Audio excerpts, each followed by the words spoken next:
하나님 말씀은 베드로후서 1장 5절부터 9절 말씀입니다. 베드로후서 1장 5절부터 9절 말씀까지 보도록 하겠습니다.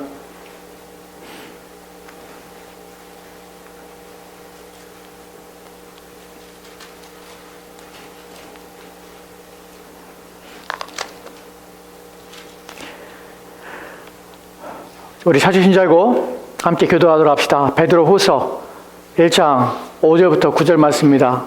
우리 함께 기도하도록 하겠습니다. 제가 먼저 5절 말씀 봉독합니다. 그러므로 너희가 더욱 힘써 너희 믿음의 덕의 지식을, 절제의 인내를, 인내의 경건의 형제 우애를, 형제 우애의 사랑을 더하라. 이런 것이 너희에게 있어 흡족한즉 너희로 우리 주 예수 그리스도를 알게 게으르지 않고 열매 없는 자가 되지 않게 하려 하니와. 9절 말씀, 한 절 말씀은 같이 들어갑시다. 시작. 이런 것이 없는 자는 맹인이라 멀지 못하고 그의 옛 죄가 깨끗하게 된 것을 잊었느니라. 아멘. 아멘. 우리가 하나님 말씀을 들을 때에 우리의 마음의 태도와 자세는 어때야 합니까? 내가 전심으로 주를 찾았사오니 주의 계명에서 떠나지 말게 하소서. 내가 주께 범죄하지 아니려 하여 주의 말씀을 내 마음에 두었나이다. 아멘. 아멘. 들으실 우리가 주실 말씀을 위해서 함께 기도하도록 합시다.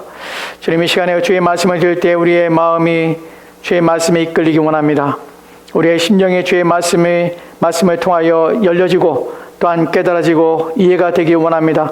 주님, 우리를 주의 말씀으로 인도하여 우리를 하여금 온갖 우리를 붙들고 또한 매개하는 것들에서 우리를 자유케 하시고 오직 신령한 은혜와 또한 하나님이 주시는 복과 또한 긍휼과 자비하심을 맛보며 누리는 귀한 시간 되게 하옵소서.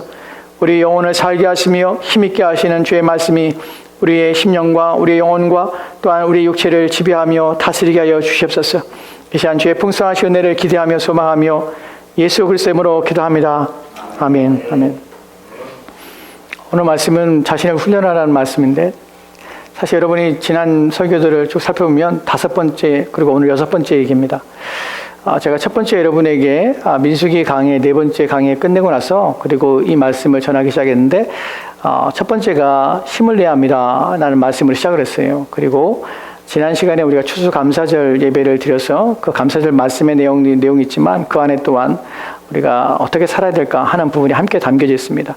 오늘 이 시대는 제가 첫 번째 서두를 여러분에게 서두를 꺼냈던 그 서두가 무엇이냐면, 지금 우리는 위기의 시대에 살고 있다는 것이, 이때 우리는 힘을 내야 하고 그 다음에 자신을 훈련하고 연단하고 또한 자신의 지각을 단련하는 일을 해야 한다고 말씀을 드렸습니다. 오늘 이제 자신을 훈련하라는 내용을 말씀을 우리가 살펴보려고 합니다. 여러분, 지금 우리는 종말의 시대를 살고 있습니다. 제가 말씀드리는 이 종말이라는 것은 세상의 마지막 때, 마지막이다, 곧 세상의 끝이 난다라는 의미 차원에서 아니라 주님이 이 땅에 오시고 그리고 죽으시고 또한 부활하시고 승천하신 후부터 성경은 종말이 시작됐다고 합니다. 왜냐하면 주님 오시는 날 세상이 모든 것도 우리가 지금 눈에 보고 또한 듣고 만족하는 것들이 이제 사라지게 될 것이고 새로운 주님의 나라가 임하실 것이기 때문에 우리는 지금 종말의 시대를 살고 있는 것입니다. 어떤 의미에서 바로 주님이 언제 오셔도 지금 당장 오신다 하지라도 이것은 전혀 우리 가운데 의심이나 또는 그러한 주님의 오심에 대하여 우리가 놀라거나 할 수 있는 상황이 아니라 언제든 오실 수 있는 상황이라는 의미에서 우리는 지금 종말의 시대를 살고 있다고 말씀을 드릴 수 있습니다. 그때에 살아가는 신자들의 자세, 신자들은 어떻게 그 종말의 시대에 맞이하며 또한 종말의 시대에 지혜롭게 살 수 있을까 하는 부분에 오늘 말씀을 살펴볼 것이에요. 오늘 말씀의 내용들을 잠깐 설명드리면 이런 내용이 포함됩니다. 첫 번째로는 종말의 때에 이제 성경이 이렇게 살라고 우리가 이런 일이 있을 것이라고 우리는 경고하는 내용을 먼저 살펴볼 것이에요. 두 번째는 그 경고 내용에 합당하게 그 경고가 우리 가운데 피해가 가지 않도록 어떻게 신자들은 자신을 보호하며 지키는 일을 할 수 있을까? 그 경고가 우리 가운데는 이제 주의가 되어서 그것을 막으며 또한 보호하며 또한 그것에 대하여 미리 예방할 수 있을까 하는 부분에 대하여 두 번째 내용을 살펴볼 것이에요.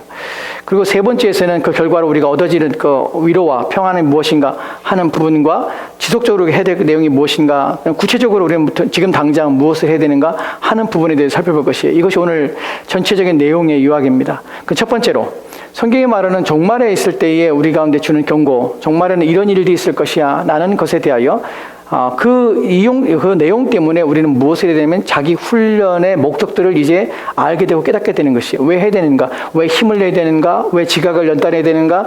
왜 우리는 자신을 연단하는 여호님을 기울여야 되는가? 하는 부분이 이제 연결이 되는 것이에요. 왜? 바로 이런 일이 있기 때문에, 나는 것 때문에 그래요. 이런 일에 대하여 성경에는 많은 경고들이 있습니다. 하지만 우리가 다 찾아볼 수는 없어요. 그 중에 오늘 말씀 속에서 우리가 찾아보고자 하는 두 가지 내용을 살펴볼 것이에요. 첫 번째 내용은 데살로니가 후서 2장 3절 말씀에 기록된 말씀이에요. 같이 읽읍시다. 시작. 누가 어떻게 하여도 너희가 미혹되지 말라. 먼저 배교하는 일이 있고 저 불법의 사람 곧 멸망의 아들이 나타나기 전에는 그 날이 이르지 아니하리라. 바울이 경고하며 데살로니가 교인들에게 주의를 주고 있습니다. 누가 어떻게 해도 너희가 미혹되지 말라. 왜냐하면 먼저 배교하는 일이 있을 것이야 라는 것이에요. 배교란 말은 무엇이냐면 믿음을 배신한다는 말이에요. 믿음에서 떠나는 일이 있어요. 이 일이 언제요? 과거에도 있었고 지금도 있는 것이에요. 우리가 종말의 시대에 살고 있을 때 종말이라는 것은 주님이 지금 오셔도 이상한 것이 아니에요. 언제 오실지 모르지만 당장 오셔도 이상은 끝이 나기 때문에 우리는 언제 오실지 모르는 주님의 긴박한 오심에 대하여 그 시대를 살고 있는 것이에요. 그때에 벌어질 일들이 배교라는 것이에요. 믿음에서 믿음을 배신한다는 의미를 생각해 봅시다. 이것은 세상 사람들에게 하는 말이 아니에요. 믿음은 어디에 있는 사람들에게 얘기하는 것입니까? 교회 안에 있는 사람들이에요. 즉 신앙을 가지고 믿음을 가지고 있다는 사람들 가운데서 믿음을 배신하는 일들이 있다는 것이에요. 즉 교회 안에서 믿음을 배신하는 행위들이 일어날 수 있다는 것이에요. 그래서 주의를 주는 것이에요. 여기에 더하여 배교만이 아니라 또 다른 문제들이 있습니다. 디모데전서 1장 19절 말씀은 이렇게 기록되어 있어요. 같이 읽읍시다. 시작. 믿음과 착한 양심을 가지라. 어떤 이들은 이 양심을 버렸고 그 믿음에 관하여는 파선하니라. 아멘. 이건 제가 지난 시간에 이 말씀의 본문을 여러분에게 설명을 드렸습니다. 그 본문을 이해하는지 모르겠는데 잠깐 다시 설명드리면 이런 것이에요. 믿음과 그 다음에 착한 양심을 가지라고 합니다. 누구에게요? 디모데에게 말을 하고 있어요. 사실 디모데는 에베소에서 목회하고 있던 목회자입니다. 그 목회자에게 이런 권면을 하고 있어요. 왜냐하면 이 경각심을 가지고 있고 그런 일이 있을 것이기 때문에 그래요. 거기에 본문에서 믿음과 착한 양심을 가지려고 할 때 착한 양심은 사람이 선하다, 이 사람 좋은 사람이야 라는 그 양심이 아니에요. 착한 양심을 버릴 때 그 양심을 버린다는 의미는 하나님을 향하여서 옳은 마음의 자세와 태도예요. 본문에서 의미가. 즉 말세가 되면 지금 우리가 살고 있는 이 시대에 벌어지는 교회 안에서 일어날 수 있는 일이 뭐냐면 사람들의 마음이 변화가 생겨요. 그 사람들의 마음이 옳지 않아요. 어떤 옳지 않음이냐면 그들의 마음의 생각이 누구를 향하여서 하나님을 대하는 그들의 마음의 태도가 달라진다는 것이에요.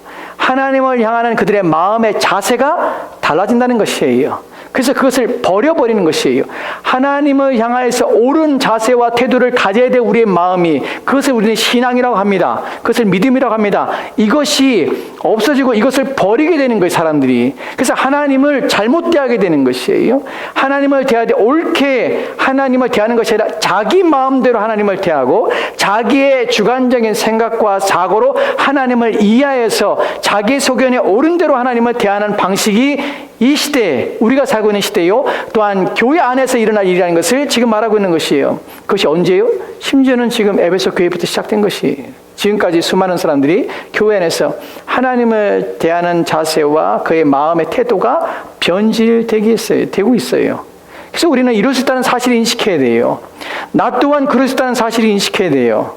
우리는 내가 교회 안에 있다는 것만으로 우리는 평안함을 느끼면 안 돼요. 우리가 그러죠. 어떤 사람들은 절에 가면요, 절에 가서 절 향기만 맡아도 마음이 편해진다는 사람이 있어요.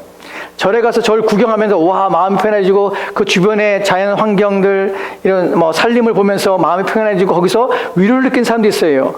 여러분 그럴 수 있습니다. 사람은 좋은 환경에 가면 좋은 것을 보면요 마음이 평안해질 수 있어요.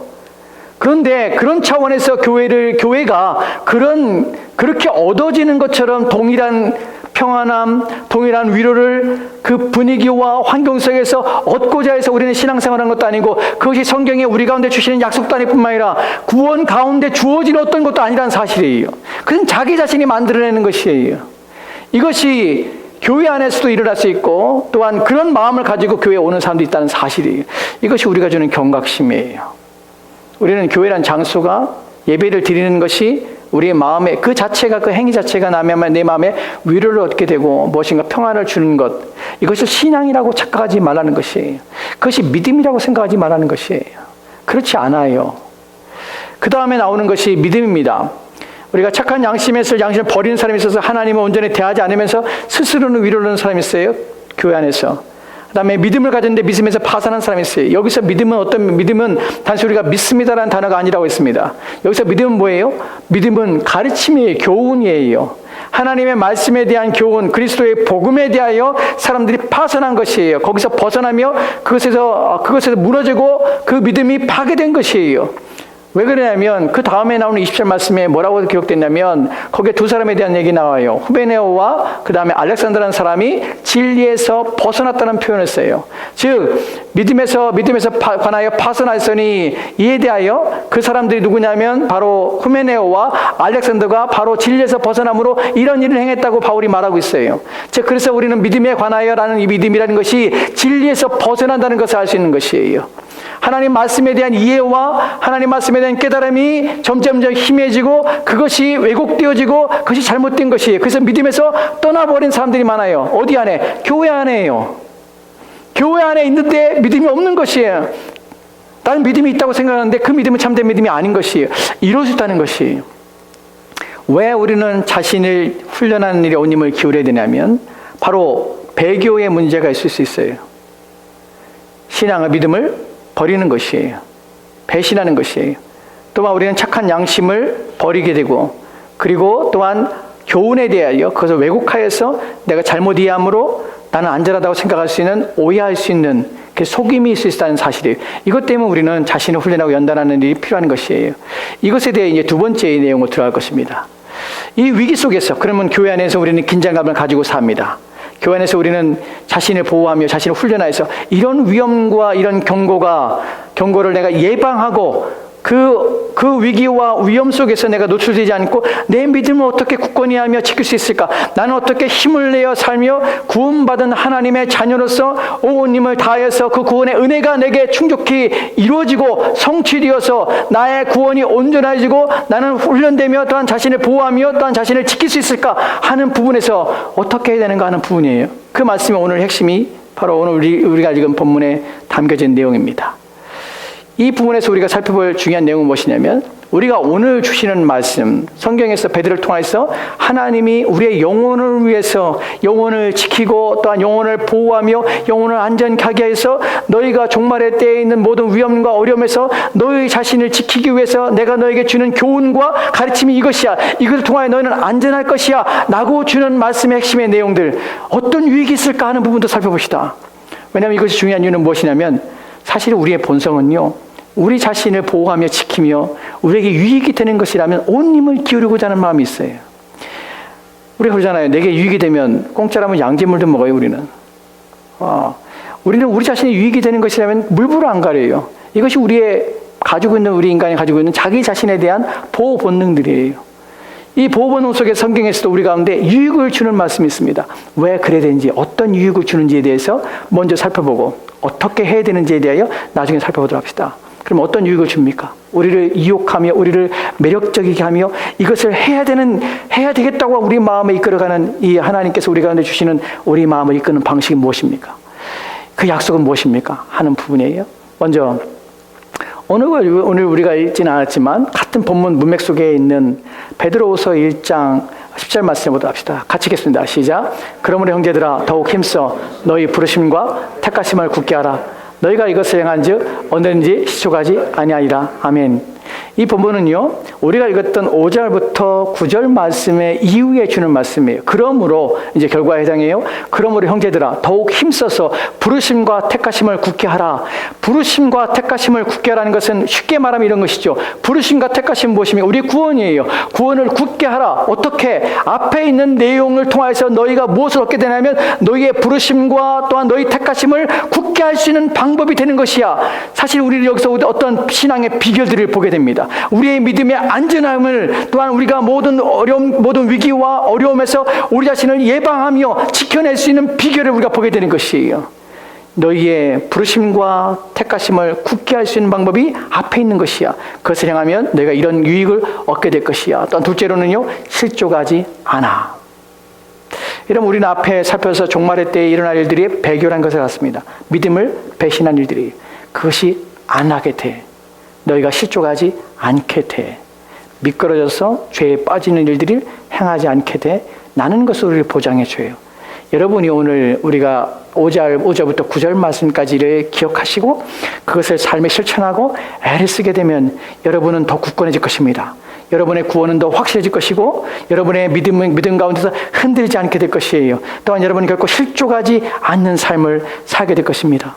두 번째의 보장은요, 베드로서 1장 4절 말씀에서 우리는 발견하게 됩니다. 같이 봅시다. 시작. 이로써 그 보배롭고 지극히 큰 약속을 우리에게 주사 이 약속으로 말미암아 너희가 정욕 때문에 세상에서 썩어질 것을 피하여 신성한 성품에 참여하는 자가 되게 하려 하셨느니라. 아멘. 이것도 우리가 살펴본 본문이지요. 이로써 그 보배롭고 지극히 큰 약속을 우리에게 주사 이 약속으로 말미암아 너희가 정욕 때문에 세상에서 썩어질 것을 피하여 우리의 위험은 무엇이냐면 정욕 때문에 세상에 썩어질 것에 우리의 마음과 우리의 초점과 우리의 인생을 걸고 살고 있다는 사실이에요. 이것에서 주님께서 십자가에 죽으심으로 우리를 건져내서 정욕 때문에 정욕을 위하여 살지 않도록 우리를 풀어주신 것이에요. 그 썩어질 것을 위하여 살지 않고 영원히 썩지 않은 일들에 참여하게 하시는 것이에요. 이것이 구원이에요. 그 일들이 어떻게 벌어지게 되냐면 앞에 있는 5절과 9절에 있는 모든 내용들을 우리가 실천하며 그 내용에 주목하여 우리 인생을 살 때에 우리는 정욕 때문에 이끌려서 세상에 썩어질 것에 마음을 두고 그것 때문에 우리의 인생과 우리의 삶을 허비하지 아니하고 그것 때문에 함께 멸망하지 아니하고 우리는 신성한 성품에 참여한 자가 되게 되는 것이, 본문에서 신성이라는 것은 신의 성품에 참여한 자예요. 하나님의 성품에 참여하고 하나님의 성품 안에 들어가는 것이, 사실 이것이 구원의 목적이지요. 왜 그렇습니까? 로마서 8장에서 우리는 이런 바울의 고백을 보게 됩니다. 미리 아신 자들을 부르시고 부르신 자들을 택하셔서 그 아들의 형상을 본받게 하기 위하여 우리를 부르신 것이에요. 우리의 구원은 하나님의 아들의 형상을 본받는 것이에요. 더 나아가서 우리가 하나님의 형상을 타락함으로 잃어버린 후에 우리 안에 있었던 하나님의 온전한 형상은 파괴되었고, 그래서 우리는 하나님과 분리해서 원수가 된 상태가 된 것이에요. 그리스도 십자가의 죽으심으로 우리가 이제 온전한 형상을 이룰 수 있는 기회가 생겼고, 그 형상을 이루어서 재창조를 통해서 우리를 회복하게 하신 것이 바로 십자가의 죽으심이에요. 이런 사실들을 우리가 알아야 내가 왜 구원받았는지, 무엇을 하는 것이지, 라는 걸 생각하는 것이에요. 왜 그리스도를 닮는 것이 필요합니까? 닮으라니까? 아니에요. 우리의 하나님께서 우리를 지으실 때 하나님의 형상과 하나님의 모양으로 우리를 창조하신 것이 상실되어서 그것을 복원하신 것이에요. 그래서 십자가에 죽으심 어떤 의미에서 재창조예요. 그래서 새 사람을 입으라는 표현들과 새 사람이 되었다는 표현과, 또한 고린도후서 5장 17절 말씀에서 너희가 새로운 피조물이 되었다는 표현들이 그래서 나오는 것이에요. 이런 것들이 하나님 말씀을 통해서 우리는 우리의 목표가 무엇이고 우리의 목적이 무엇인지를 이해하게 되는 것이에요. 여러분, 우리는 신의 성품에 참여하도록 부르심 받았습니다. 어떻게 그럴 수 있을까요? 어떻게 정욕 때문에 세상에 썩어질 것에 목적을 두지 않고 살 수 있을까요? 그것이 5절부터 9절에 있는 내용들이에요. 그러니까 우리는 이것 때문에 이것을 깨닫게 되면 이것을 실행해야 되겠구나, 이것을 실천해야 되겠구나, 이 말씀을 내가 붙잡고 살아야 되겠구나 하는 것을 생각하게 되는 것이에요. 세 번째입니다. 세 번째 내용은 베드로후서 동일한 베드로후서 1장 11절 말씀이 이렇게 기록되어 있는데 같이 읽도록 합시다. 시작. 이와 같이 하면 우리 주 곧 구주 예수 그리스도의 영원한 나라에 들어감을 넉넉히 너에게 주시리라. 아멘. 이게 얼마나 복된 것입니까? 우리 구주 예수 그리스도의, 저 이런 표현들이 정말 마음에 듭니다. 그리고 너무나 복음을 내포하고 있어서 너무나 감사해요. 예수 그리스도 누굽니까? 주세요. 우리의 주인이세요. 구세주세요. 그리고 그분이 예수 그리스도시고, 그분이 어떻게 합니까? 그분의 나라에, 영원한 나라에 들어갈 수 있는 넉넉함을 우리에게 주신다는 것이에요. 어떻게 하면요? 이와 같이예요. 이와 같이 하면, 그러니까 이런 것을 우리가 들어야 되는 것이에요. 어떻게 어떻게 우리의 구원을 온전하게 합니까? 우리의 신앙이, 우리의 믿음이 어떻게 하면 파산하지 않게 됩니까? 우리는 어떻게 하나님 앞에 온전하며 어떻게 우리는 안전합니까? 우리의 구원은 어떻게 이 위기와 어려움 가운데 흔들림 없이 우리가 강건하며 또한 우리가 담대하며 우리가 강해질 수 있습니까? 나는 그 모든 물음에 대하여 성경은 이러한 것들이 이룰 수 있는 방법과 또한 비결을 우리 가운데 가르쳐 주겠다는 사실이에요. 그래서 우리는 말씀을 들어야 되는 것이에요. 이 말씀이 지금 우리 시대에 필요한 이유가 무엇이냐면 시대정신 때문에 그래요. 우리는요, 이와 같이 하라는 걸 통해서 자기 훈련이 필요한 존재라는 사실을 인식해야 되는데 우리는 이 시대정신이 우리의 생각과 우리의 마음을 흩어버렸기 때문에 우리는 이런 것들을 우리가 받고 실천하기가 어렵다는 것이에요. 이와 같이라는 말은 앞에 있는 것들이 훈련되어야 된다는 것이에요. 앞에 있는 것 노력되어야 된다는 것이에요. 이 노력이라는 것, 훈련이라는 표현을 제가 쓰는 이유는 무엇이냐면 신앙이라는 것은 저절로 되는 것이 아니라는 사실이에요. 가만히 있다고 되는 것이 아니라는 사실이에요. 그런데 오늘날 우리의 시대정신은 우리로 하여금 쉽고 간편하고 편리한 것들에 익숙해지게 만들었다는 사실이에요. 그것이 오늘날 우리가 싸워야 될 싸움 중에 가장 중요한 싸움 중에 하나예요. 시대 정신과의 싸움. 여러분, 사람들은 편리함을 익숙해졌습니다. 세상은 그렇게 발전되어 왔어요. 사람들은 간단한 것을, 복잡한 것을 싫어하는 시대를 살고 있습니다. 문명의 이기 속에서, 그러니까 문명을 통해서 발전되고 개발되었던 기술을 개발을 통해서 우리의 인생을 확 바꿔놨던 것이 몇 가지가 있어요. 많은 것들이 있지만 여러분, 그 중에 하나가 농경의 발전, 또한 기술 문화가 발전해서 제철이라는 것들이 표현이 달라졌어요. 이제는 제철이라는 것이 의미 없어졌어요. 왜 그렇습니까? 예전에는 제철 과일들이 있었어요. 그때만 먹을 수 있으면 그때만 얻을 수 있는 것이 있었어요. 근데 지금은 바뀌었어요. 사시사철 다 나와요, 다. 또 하나, 우리 가정에서 바뀐 것이, 여러분, 우리의 식탁을 바꾼 것이 아주 대단한 기술이 발전됐죠. 냉장고의 개발과 냉장고가 더욱더 기술이 발전됨으로 우리 식탁이 바뀌었다는 거 아십니까? 우리 식탁에 예전에는요, 제철이 아니면 먹을 수 없는 것들, 그때 제철이지만 풍성이 나오지 않으면 먹을 수 없는 것들이 우리의 사시사철 우리의 식탁에 올라왔다는 것이에요. 그래서 우리의 식탁 문화가 바뀌게 된 것이에요. 편리함, 여자들의 주방에서 여자들의 가사와 노동력에서 해방되었던 획기적인 기술 개발이 있었습니다. 세탁기죠. 여러분 생각해 보시오. 예전에 농경 문화 속에서 한 가족의 대가족들이 10명, 20명의 가족들이 한 집에서 살았습니다. 그 매일매일 나오는 빨래를 위해서 여자들은 아침부터 저녁까지 차가운 물에 손을 담그고 애를 써서 빨래만 했어요. 그 노동력과 그 힘은 이루 말할 수 없는 것이에요. 그런데 그것을 한 방에 해결한 것이에요.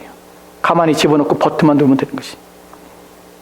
문명의 이기는 점점 사람들에게 편리함을 주고요.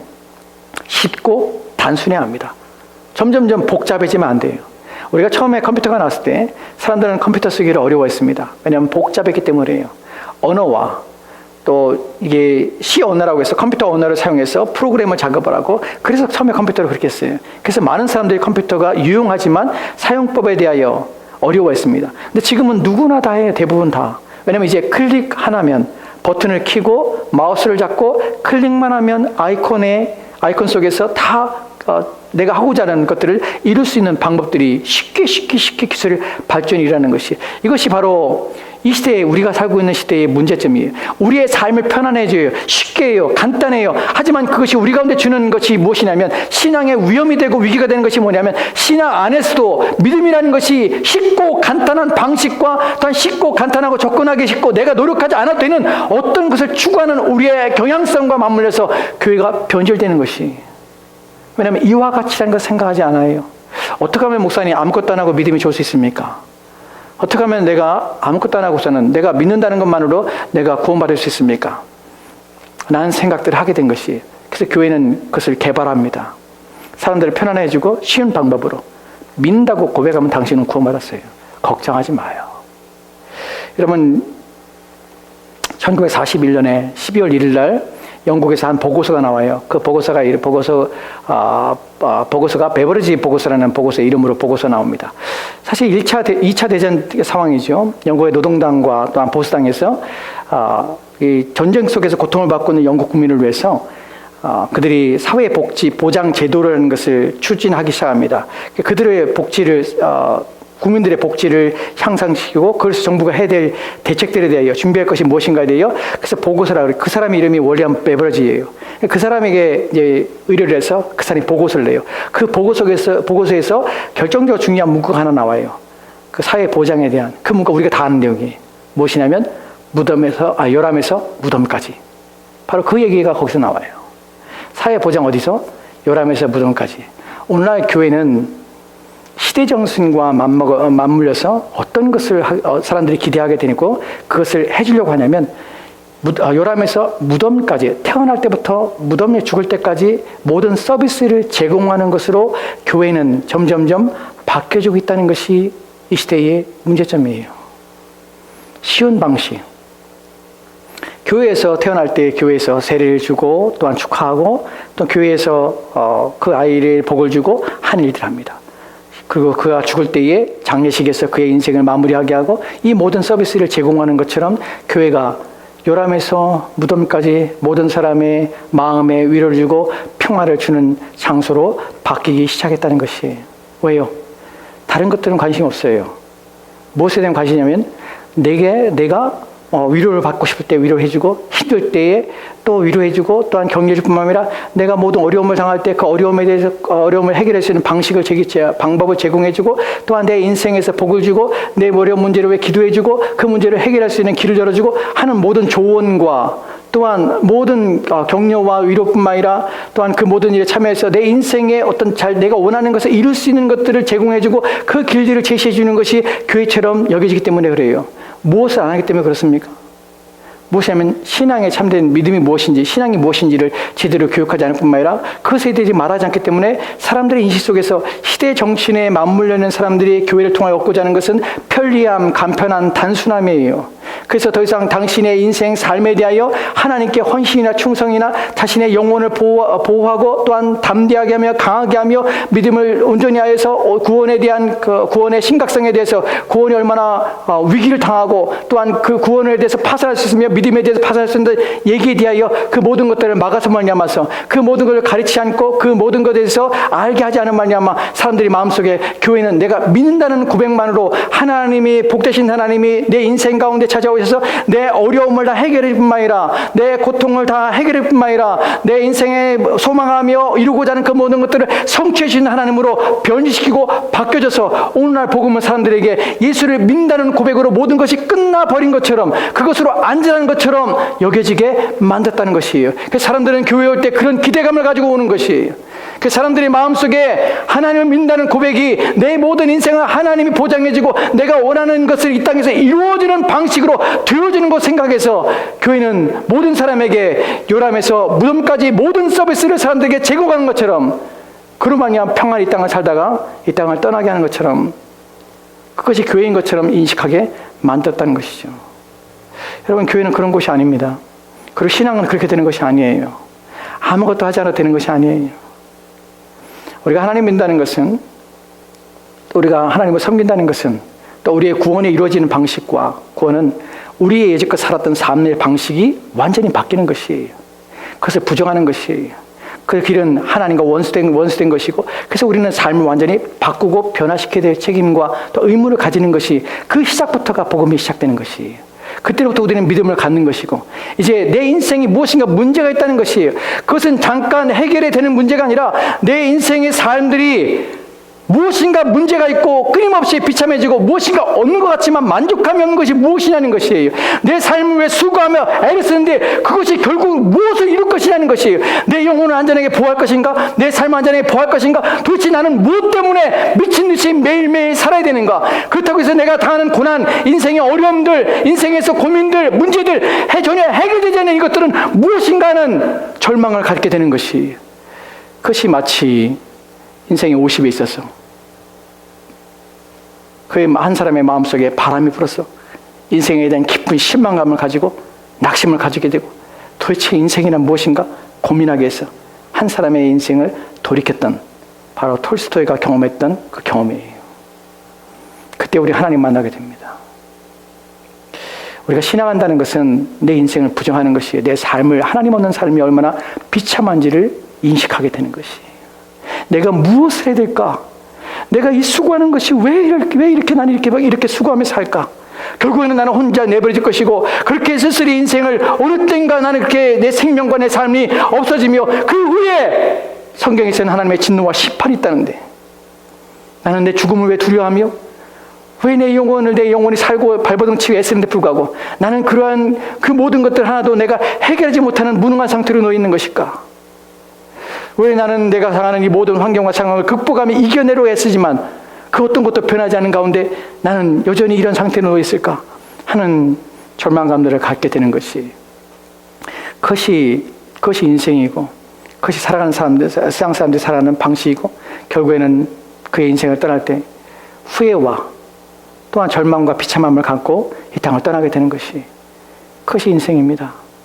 근데 그리스도인들은 그의 인생의 어느 때에 그것을 깨닫게 되는 것이, 이대로 가면, 이대로 내 인생이 끝나면 나는 아무것도 남는 것이 없고 나는 비참한 가운데 죽어 무엇이 있는지 알지 못하지만 나는 두려움과 공포 가운데 내 인생의 마지막을 맞이할 수밖에 없구나 하는 절망감을 안게 되는 것이, 그때에 그의 마음속에 그 상황에서 벗어날 수 있는, 또한 자신의 삶을 역전하고 자신의 삶을 완전히 뒤바꿀 수 있는 새로운 복음이 들어지게 되는 것이에요.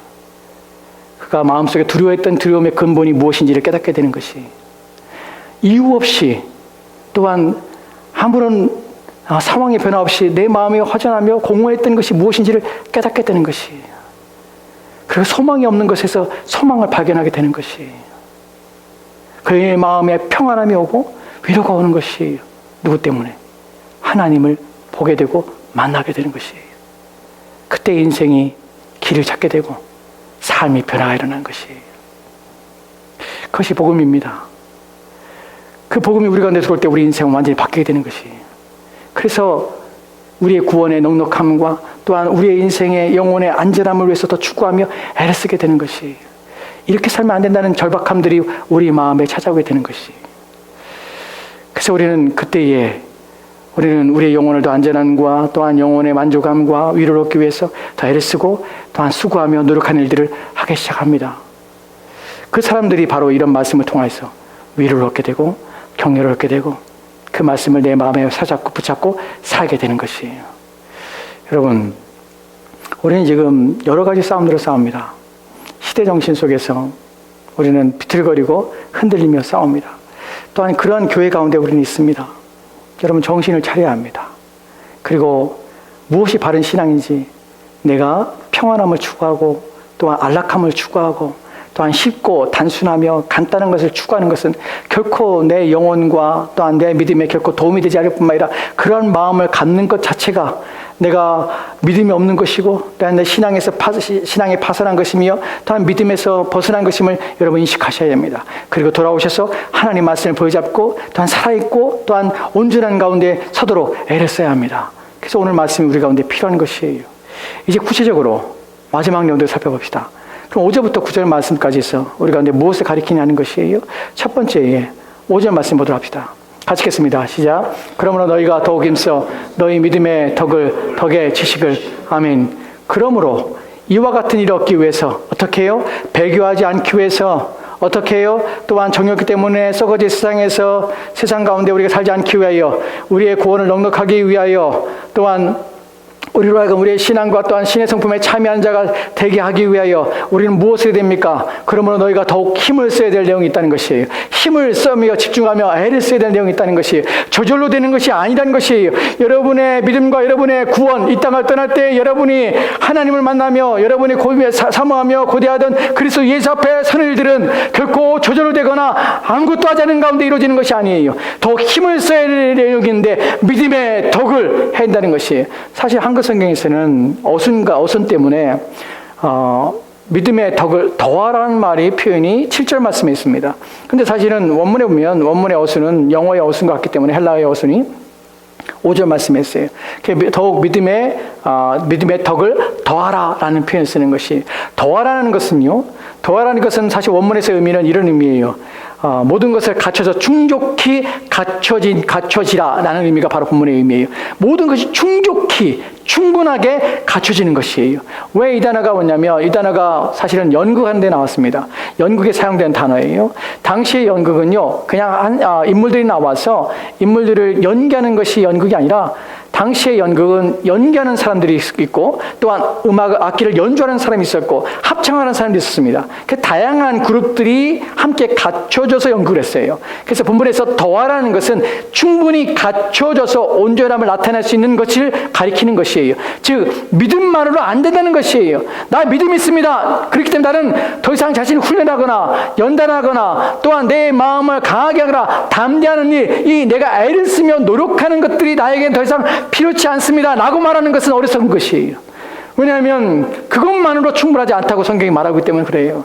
내가 믿습니다 라는 것으로 충분하지 않아요. 거기에 무엇을 더해야 되냐면 내가 믿는 것에 덕을 더해야 되는 것이에요. 이것이 필요해요. 그럼 덕이라는 것은 무엇입니까? 덕이라는 것은 이런 것이에요. 우리 사실 한글 성경에 덕이라고 할 때 우리는 참 곤란합니다. 이것을 어떻게 이해하며 이 단어를 어떻게 우리가 생각해야 될지 우리는 복잡합니다. 덕이라는 단어가 한글의 덕이라는 단어는 마치 도덕적인 모범을 보이는 것처럼 이해하기 때문에 그래요. 근데 사실 원문에서의 의미는 원기예요, 원기. 이것을 반대적으로 의미로 여러분에게 설명을 드리면 이런 의미예요. 무기력하다, 둔감하다는 것이에요. 믿음을 가지고 있는데 그 믿음이 무기력해, 믿음이 둔감해 나는 것이 이것의 반대 의미예요. 그렇다면 반대로 원기라는 것은 원기를 회복하다 할 때 힘을 내는 것이에요. 활력 있게 하는 것이에요. 생생하게 하는 것이에요. 믿음이 있는데 그 믿음이 무기력하면 안 되는 것이에요. 믿음이 둔감하면 안 되는 것이에요. 그래서 깨닫지 못하고 그 상태에 머물러 있으면 안 되는 것이에요. 아무런 능력을 활용하거나 능력을 나타내지 못한 상태에 있으면 안 되는 것이에요. 그것은 사실 죽은 믿음이에요. 죽은 믿음. 베드로가 말하는 것이 믿음에 반드시 필요한 것이 뭐냐면 원기예요. 활력을 가지라는 것이에요. 내 믿음은 힘을 얻는 것이에요. 당당하고 또한 힘을 내서 힘이 있고 또한 강한 것이에요. 이것이 믿음이 내포하며 어떤 믿음이 나아갈 방향이라는 것이에요. 여러분의 믿음이 힘이 있어야 합니다. 활력이 있어야 합니다.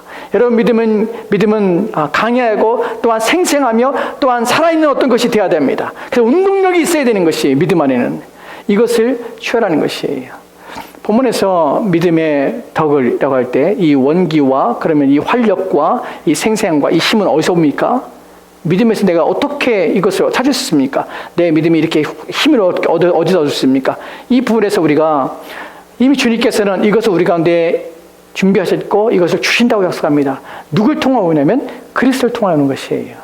여러분이 믿음을 힘을 내게 하고 믿음이 활력 있게 하는 것은 생생하게 하고 기력 있게 하는 것은 여러분 자신이 그래야지 그래 믿음에 기력이 있어야 돼 그래 기력 있자 하고 외쳐야 되는 것이 아니에요. 기력의 주인이시고 원기의 주인이신 그리스도를 통하여 얻어지는 것이 이 부분에 대하여 베드로후서 1장 3절 말씀이 이렇게 기록된 것을 보게 돼요.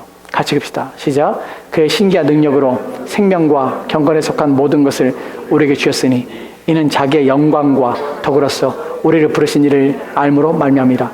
두 가지 내용을 우리가 알 수 있는데 같은 문맥 안에 있는 것이에요. 그의 신기한 능력, 누구예요? 예수 그리스도의 신기한 능력. 신기라는 것은 놀라운 것이 아니에요. 그분의 신적인 능력이에요.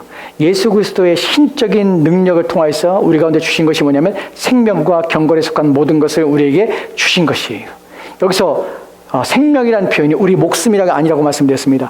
여기서 생명이라는 것은 우리의 구원을 이루는 구원과 관련된 힘이에요. 우리의 구원을 이루는 능력이에요. 이것을 주님께서 우리 가운데 주시는 것이에요. 충분히 주시는 것이에요. 즉 우리가 어디서 우리는 믿음의 활력을 얻습니까? 어디서 생생함을 얻습니까? 라고 우리가 묻는다면 그리스도를 통해서 그것을 우리 가운데 보장해 주신 것이에요. 주시겠다고 약속하신 것이에요. 너희 믿음을 약하게 하지 않을게. 너희 믿음을 강하게 하고 원기 있고 힘을 얻고 기력 있게 할게. 누가? 그리스도께서 우리 가운데 주시는 것이에요. 그것과 더불어서 경건, 하나님을 두려워하며 하나님을 섬기는 것들도 그 능력 또한 우리 가운데 주시는 것이에요. 근데 어떻게 주십니까? 라는 부분에서 맨 마지막 절에 자기의 영광과 덕으로 우리를 부셨어요. 네, 그 부르신 이를 알므로 말미암니다. 이런 부분들이 사실 우리를 혼란하게 하죠. 경험하지 않은 사람들은 이것이 무슨 말인지 몰라요. 그리스도를 아는 것과 내가 지식으로 아는 것과 어떻게 이것이 내가 내 믿음을 활력 있게 하지? 생기 있게 하지? 나는 것에 대한 연결고리를 못 찾는 사람들이 있어요. 여러분 어떻게 하냐면 우리의 지식은 지식이 아니에요. 성경은 우리가 지식이라는 것은 하나님 말씀을 들을 때 그 말씀 우리 가운데 깨달아지고 이해가 될 때 우리 마음속에서는 확신이 와요. 신뢰가 오는 것이에요. 그러니까 우리는 그리스도를 더 알면 할수록 더 신뢰와 확신 속에서 우리는 더 믿음이 강해지고 믿음이 힘을 얻게 되는 것이에요. 여러분 이런 부분에 대하여 정확한 비유는 아닐지 모르지만 열왕기 하에 보면 8장에 보면 이런 구절이 나와요. 그때 엘리사가 있었는데 아람 왕이 북이스라엘을 치려고 여러 번 계획을 합니다. 작전을 짜요. 여기 매복하자. 여기 이 성을 공격하자. 하고서 막 군사를 이끌고 가요. 근데 희한하게도 이스라엘 왕이 자기가 가는 곳마다 미리 방벽을 하는 것이에요. 미리 예비하고 있는 것이에요. 마치 아는 것처럼. 그래서 아람 왕은 화딱지가 납니다. 신하들 다 불렀어요. 부르고 말합니다. 너희 중에 밀정이 있어. 누구야? 누가 이스라엘 왕에게 내가 행하고자 하는 정보를 다 알려줄 거야. 밀정을 찾아내. 신하가 말합니다. 왕이시여, 우리 가운데 밀정이 있는 것이 아니라 이스라엘에 한 선지자가 있는데 그 선지자가 다 알고 있습니다. 왕이 침상에 생각하는 건 다 알고 있습니다. 그래서 왕이 이곳을 치자 그러면 그 선지자가 다 말해서 이미 방어를 하고 방어를 하고 있는 것이 그 선지 때문에 안 되는 것이에요. 그래서 아람 왕이 그러면 그 선지자가 어디 있어? 그 성읍에 살고 있는 성읍을 알게 됩니다. 그리고 가서 그 성읍을 에워싸요. 아침입니다. 아침에 엘리사의 사환이 일어났습니다. 엘리사의 사환이 일어나서 성 밖을 보니까 아람 왕이 군대를 데리고 온 것이에요. 말과 병거들로 성을 에워싼 것이. 그래서 이 엘리사의 사환이 엘리사에게 말합니다. 아, 주여, 우린 다 죽게 되었습니다. 지금 아람 왕이 군사를 데리고 왔습니다. 우린 다 죽겠습니다. 아, 주여 하면서 고통스럽게 두려움을 벌벌 떱니다. 그때 엘리사가 뭐라고 말합니까? 두려워하지 말라. 우리와 함께한 자가 저들과 함께한 자보다 더 많으니라 라고 말해요. 그리고 하나님께 기도합니다. 하나님, 저 사환의 눈을 열어서 보게 하시옵소서. 그저 사환의 눈이 열려서 봅니다. 무엇을 봅니까? 아람 왕이 가졌던 말과 병거보다 그들 앞에 서 있는 자신들을 지키고 있는 천군 천사인 불말과 불병거가 훨씬 많다는 것을 보게 되는 것이. 여러분 이것이 직접적으로 우리 가운데 주는 의미 속에서 우리가 생각할 때에 우리가 하나님의 말씀을 이해하고 그리스도가 누구신지를 깨달을 때에 그 능력과 위엄이 어떠한지를 깨달을 때 보이지 않는 것들을 아는 순간에 우리의 믿음은 더 강해지는 것이에요. 그리스도의 능력을 볼 때에 그것을 믿음으로 생각할 때에 우리의 믿음은 더 강해지고 담대해지는 것이에요. 더 힘을 얻게 되는 것이에요. 그 성경에서 그를 알므로 우리 어떻게 생명과 경건이 있는 것이 우리 가운데 모든 것이 주어지게 되는 것이에요. 여러분 그리스도를 아는 예언님을 기울이십시오. 그분이 어떤 능력을 가지고 있는지 바라보십시오. 성경에서 그분이 죽으신 다음에 그분이 살아나실 때 어떤 능력으로 살아났고 그 능력이 지금도 우리 안에 역사했다는 사실을 기억하시고 온 모든 만물이 그분의 발 아래 두게 하실 것이며 그래서 모든 입으로 그를 주라 고백하게 하신다는 그 약속이 어떠한 것인지 우리가 살고 있는 이 상황이 어떠한지 우리가 환경이 어떠한지 전혀 개의치 않고 온 세상의 주인이신 하나님이심에 다스리고 계시며 그분의 주인 되신 그분이 허용하지 않고는 우리의 머리털 펴신 그분이 우리를 지키시기 때문에 우리는 하나도 상처하냐며 보호하며 지키심을 받는다는 사실을 기억하시기 바랍니다. 이것이 바로 그리스도를 통하여 얻어지는 믿음의 덕, 기운, 기력을 얻는 방식이고 이것이 필요할 때 우리의 믿음은 더 강해지는 것이에요. 그 다음에 믿음의 덕의 뭐죠? 덕의 지식이 바로 왜 나오는지가 바로 본문에 이 내용 때문에 지식이 나오는 것이에요. 믿음만으로 안 됩니다. 믿음은 원기를 가지고 힘을 가져야 합니다. 그 힘은 지식을 통해 얻어지는 것이에요. 그래서 지식이 나오는 것이에요. 이제 그 다음에 나오는 6절 말씀 보도록 합시다. 6절 같이 읽겠습니다. 시작. 지식의 절제의 인내의 경건을. 본문에서 지식에서 더해야 되는 것이 있는데 무엇이냐면 더 충분히 갖춰질 것이 절제입니다. 절제란 말은 본문에서 절제는 자제를 의미해요. 자제라는 것은 내가 할 수 있습니다. 해도 되는 것입니다. 하지만 하지 않는 것이에요. 왜 하지 않습니까? 바로 목적이 있고 하지 않아야 될 이유가 있기 때문에 그래요. 여러분 본문에서 절제하다라는 말 속에서 이것을 자제라고 할 때 자제는 내가 모든 것이 가하지만 내가 해야 될 내용, 내가 필요한 내용이 무엇인지를 분별하여 내 삶의 우선순위를 두고 그것에 집중하며 그것에 몰입하며 그것에 매진하는 것을 본문에서 이 절제라는 표현입니다. 즉 우리가 믿음을 가지고 있습니다. 그 믿음의 원기를 가지고 있어요. 그 원기를 가진 지식을 가지고 우리의 힘이 되고 있습니다. 하지만 그것이 절제 없이 그것이 우리로 하여금 자제력을 상실하여서 우리가 힘을 쓰고 애를 써야 될 때 온 힘을 기울이지 않는다면 그것은 문제가 있는 것이에요. 잘못된 방향으로 나가기 때문에 그래요. 여러분 자제력은 우리가 무엇을 할 때에 목표를 가지고 있는 방향성을 말합니다. 자제력은요 그것 때문에 안 하는 것이에요. 해도 돼요. 하지만 그것 때문에 내가 금하는 것이에요.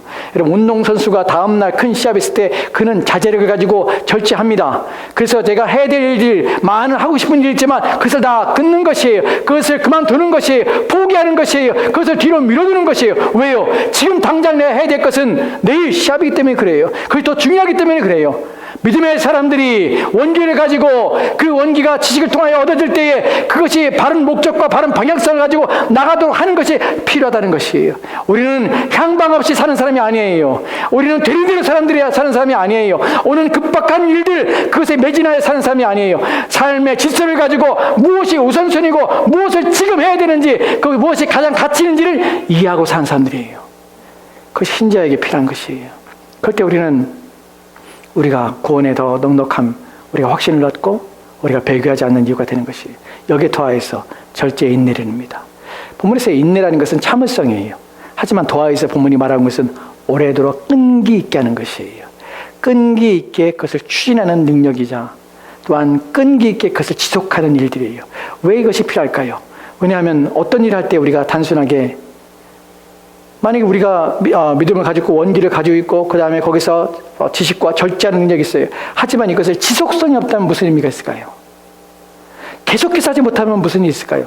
잠시 잠깐 우리가 그런 상태에 빠질 수 있습니다. 그런 상태에 이를 수 있어요. 하지만 문제는 지속성이에요. 그래서 우리는 믿음의 지속성을 가져야 되는 것이에요. 우리가 몸을 살을 빼기 위해서 다이어트를 할 때 사람들이 대부분 다이어트에 실패하는 이유가 요요현상 때문에 그래요. 돌아가는 것이 지속성이 없는 것이에요. 자기가 무엇인가 할 때 그것을 지속적으로 반복하여 끊임없이 해내야 될 일들 속에서 우리는 뭐가 필요하면 인내력이 필요한 것이에요. 내가 신앙할 때, 내 믿음할 때 그 믿음은 계속해서 반복적으로 훈련을 통하여 우리의 믿음은 단련되고 우리의 믿음은 더욱더 강건하며 담대해질 수 있는 것이에요. 그래서 우리는 훈련이라는 표현 속에서 내 자신이 훈련되어야 될 상태고 이 지속적으로 추진할 수 있는 힘을 얻기 위해서 애를 쓴다는 것을 인식하고 살아야 되는 것이에요. 신앙에서 간단히 되는 방법은 없습니다. 단순하게 되는 방법은 없어요. 다시 시대정신의 얘기를 잠깐 돌아갑시다. 우리가 생각할 때 오늘 시대정신이 얼마나 간편하고 간단하게 우리에게 많은 것들 제공해 주냐면 심지어는 살을 빼는 것도 약을 먹으면 된다고 그래요. 내가 예전에 한국 가서 깜짝 놀란 것이 성형외과에 갔더니 앞에 갔더니 간판이 걸려 있어요. 간판에 정말 20대의 건강한 젊은이가 외출행해서 몸이 아주 막 식스팩에다가 몸이 정말 좋은 상태에 있는 것이 그 아래에 문구가 너를 저를 놀라겠습니다. 당신을 이렇게 만들어 드리겠습니다. 어떻게? 수술을 통해서. 기가 막힌 세상이에요. 아무것도 안 해도 수술을 통해서 우리 몸을 20대의 젊은 건장하고 몸을 완전히 단련시킨 그런 몸을 만들어줄 수 있다는 것이 우리는 이런 시대에 살고 있어요. 그것이 가능할지 않을지 모르지만 그런 시대에 살고 있다고 해요. 그래서 우리는 아무것도 하지 않아도 이렇게 될 줄로 생각하고 신앙도 그렇다고 생각해요. 전혀 그렇지 않아요. 여러분 인내하고 끊임없이 자기를 단련하지 않으면 그런 몸을 만약에 서로 그런 몸을 가진다 할지라도 지속적으로 자신의 몸을 관리하고 단련하지 않으면 그 몸은 한순간에 불과한 것이에요. 신앙에서 반드시 필요한 것이 인내입니다. 지속적으로 하는 것이. 그 다음에 나오는 것이 경건입니다. 본문에서 경건이라는 것은 무슨 의미입니까? 경건이라는 것은 하나님을 두려워하며 경외하는 것이, 공경하는 것이, 이 자세와 태도를 가져야 되는 것이. 믿음에 필요한 것들은, 믿음에는 하나님을 대하며 하나님 앞에 온전함으로 살기 위해서 애를 쓰는 것이 필요해요. 사실은 종교개혁들을 보면 코람데오라는 말이 있습니다. 코람데오라는 말이 무엇이냐면 하나님 앞에서의 사는 것을 코람데오라고 그래요. 이 코람데오의 삶을 가지고 종교개혁들은 살았습니다. 신앙이라는 것은 무엇이냐면 하나님 앞에서 하나님을 인식하며 사는 것이에요. 내가 그분 앞에 서 있다는 생각을 가지고 사는 것이에요. 이럴 때 우리 신앙이 온전해지는 것이에요. 이것을 지속적으로 반복하며 지속적으로 생각해야 되는 것이. 여기에 더하여 마지막으로 7절 말씀은 같이 봅시다. 시작. 경건의 형제 우애의 사랑을 더하라. 아멘. 경건의 하나님을 대하는 방식, 하나님에 대하여 하나님을 경외하며 두려워하며 공경하는 것들. 그래서 코람데오의 마음을 가지고 하나님 앞에 살아가는 것이 우리의 신앙에 강건하며 굳건하게 하며 흔들리지 않고 배교하지 않게 되는 것이에요. 여기에 더하여 형제 우애입니다. 형제를 사랑하는 것과 어떻게 우리의 믿음을 굳건하는 것과 어떻게 상치가 됩니까? 어떻게 일치가 됩니까? 라고 생각할 수 있죠. 왜냐하면 형제를 사랑한다는, 형제 우애라는 것, 형제를 사랑하는 것이에요. 사랑이란 말 속에서 우리는 형제를 사랑하는 것이 그리스도의 본을 따라가는 삶뿐만 아니라 하나님의 성품에 참여하는 방식이기 때문에 그래요. 우리가 형제를 사랑하면 사랑할수록 우리는 어떤 것이 우리 안에 들게 되냐면 우리가 그리스도의 본을 쫓는 것이 되는 것이에요. 그리스도를 닮아가게 돼요. 그리고 하나님의 성품이 우리 가운데 이루어지게 되는 것이에요. 왜냐하면 우리가 하나님의 계명 속에서 하나님을 사랑하고 내 이웃을 내 몸같이 사랑하는 것이 하나님의 계명이자 그분의 성품의 반영이기 때문에 우리가 그것을 쫓으며 그것을 추구하는 것은, 그 일들을 하는 것은 하나님의 사랑이, 하나님의 성품이 우리 가운데 성취되며 이루어가는 과정이기 때문에 우리의 믿음에 유익하게 하며 우리의 신앙을 더 굳건히 하게 된다는 사실입니다. 그래서 요한일서에서 형제를 사랑하지 않는 자는 하나님을 사랑하지 않는다고 말하는 것이, 형제를 사랑하면 하나님을 사랑하는 것이에요. 하나님의 사랑은 더하면 더할수록 우리의 믿음은 더 굳건해지고 강해지는 것이에요. 마지막으로 형제 우애의 사랑을 더합니다. 앞에 있는 형제 우애와 뒤에 있는 사랑이라는 단어는 각기 다른 단어입니다. 같이 사랑이라고 번역됐지만 같이 달라요. 하나는 필레오예요. 그러나 뒤에 있는 사랑이라는 것은 아가페예요. 하나님의 사랑으로 모든 것들을 이루는 것이에요. 믿음은 사랑으로 완성이 돼요. 누구를 향한? 하나님의 사랑을 우리 가운데 부음받아요. 그 사랑을 가지고 우리의 모든 삶을 사는 것이에요. 성경의 로마서 5장에 말하는 것처럼 성령을 통하여 성령이 우리 가운데 하나님의 사랑을 부어주셔서 우리가 하나님의 사랑을 덧입게 되고 그 사랑을 통하여 다른 사람을 사랑할 수 있게 되는 것이에요. 그 사랑의 실체는 하나님의 사랑을 부음받은 그 은혜 때문에 더 풍성해진 것을 우리 가운데 흘러 넘치게 됨으로 이루어지는 것이에요. 그것은 우리의 믿음이 사랑을 통해서 실천되어지고 또한 증가되고 나타나는 방식으로 되어지는 것이에요. 이 사랑은 우리의 믿음을 증가시킵니다. 이것이 지금 전체를 우리 가운데 가르쳐준 내용이에요. 기억합시다. 여러분, 종말의 때에는, 마지막에는 우리의 신앙을 위협하는 것이 있습니다. 세상에? 아니요. 교회 안에 있습니다. 어떻게 하면 우리는 그 위험에서 벗어날 수 있을까요? 그 위험 속에서 우리 가운데 주신 약속이 있었습니다. 여러분 기억합시다. 그 약속은 우리의 구원을 넉넉하게 합니다. 또한 우리의 신의 성품에 참여하기 뿐만 아니라 우리로 하여금 실족하지 않게 합니다. 그것이 무엇입니까? 믿음을, 덕을 더하라는 것이. 더하라. 원기를 회복해라. 믿음 가지고 안 된다? 원기를 회복해라. 원기는 무엇을 됩니까? 지식, 그리스도를 알라. 더욱더 그리스도를 아는 일에 온 힘을 기울이라. 그리고 절제하라. 절제는 자제를 하라. 그리고 인내하라. 오랜 동안 끊임없이 지속적으로 견뎌라. 나는 것이에요. 그리고 인내의 경건을 더하라. 하나님 앞에서의 삶을 살아라. 인식해라. 하나님이 내 모든 것을 보고 계시며 그분 앞에 살고 있다는 것을 인식해라. 그리고 그 경건 속에서 형제 우애를 더하라.